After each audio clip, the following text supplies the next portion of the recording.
আমাদের এই বিজয়ের মধ্য দিয়ে আমরা কোনো বিজয় মিছিল কিংবা আনুষ্ঠানিক কোনো বিজয় র্যালির মধ্য দিয়ে আমরা প্রকাশ করতে চাচ্ছি না। কিন্তু শিক্ষার্থীদের বিজয় এখন আমাদের পরীক্ষার পালা। একই সাথে আমাদের কারো দ্বারা কোনোভাবে যাতে কোনো আমানত খেয়ানত না হয়, প্রত্যাশা পূরণের জন্য, শিক্ষার্থীদের অধিকার বাস্তবায়নের জন্য যে বিশাল আমানত, আল্লাহ রাব্বুল আলামিনের কাছে দোয়া করি আল্লাহ রাব্বুল আলামিন যাতে শিক্ষার্থীদের এই আমানতের দায়ভার, এই আমানত রক্ষা করার তৌফিক দেয়। এবং একই সাথে আমাদের কারো দ্বারা কোনোভাবে যাতে কোনো আমানত খেয়ানত না হয়, শিক্ষার্থীদের প্রত্যাশার খেয়ানত না হয়, কোনো অপরচুনিটির খেয়ানত না হয়, এটির মধ্য দিয়ে কাল কিয়ামতের মাঠে আমাদের বিশ্বাস অনুযায়ী শিক্ষার্থীদের আমানত রক্ষার জন্য আমাদের কাছে সহজ করে দেয় এবং শিক্ষার্থীদের কাছেও এবং শিক্ষার্থীদের কাছে সাহায্য চাইবো সেভাবে পরামর্শ এবং সহযোগিতা করেন। একই সাথে সারা বাংলাদেশের সকল আগ্রহী জনগণ যারা ডাকসুর ব্যাপারে কনসার্ন ছিলেন, ডাকসুর বিজয়ে খুশি হয়েছেন এবং ডাকসুতে আমাদের বিজয়ে আনন্দ প্রকাশ করছেন, তাদের প্রতি বিনীত অনুরোধ রাখবো আমাদের এই বিজয়ের মধ্য দিয়ে আমরা কোনো বিজয় মিছিল কিংবা আনুষ্ঠানিক কোনো বিজয় র্যালির মধ্য দিয়ে আমরা প্রকাশ করতে চাচ্ছি না।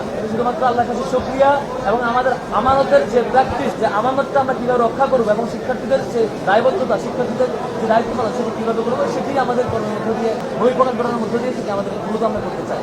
সেজন্য যে যার যার জায়গা থেকে খুশি হয়েছেন, আনন্দিত হয়েছেন, আল্লাহর কাছে শুকরিয়া আদায় করে এবং যার যার জায়গা থেকে সেভাবেই সেটি পালন করবে। কোনোভাবেই কোনো বিজয় মিছিল কিংবা অন্য কোনো মডেলে আমরা সেটি করতে চাচ্ছি না। কিন্তু শিক্ষার্থীদের বিজয় এখন আমাদের পরীক্ষার পালা, এটি আমাদের আনন্দের পালা নয়, বরং আমাদের আমানতদারিতার পরীক্ষার পালা। আমরা শিক্ষার্থীদের সে আমানত আদৌ রক্ষা করতে পারবো কিনা, যে আমানতের অনুভূতি আমাদের সবসময় থাকছে না সে পরীক্ষা। আমাদের প্যানেল যারা বিজয়ী হয়েছে, আমাদের যারা আছে প্রত্যেকের জন্যই সেটি একটি বিশাল পরীক্ষা।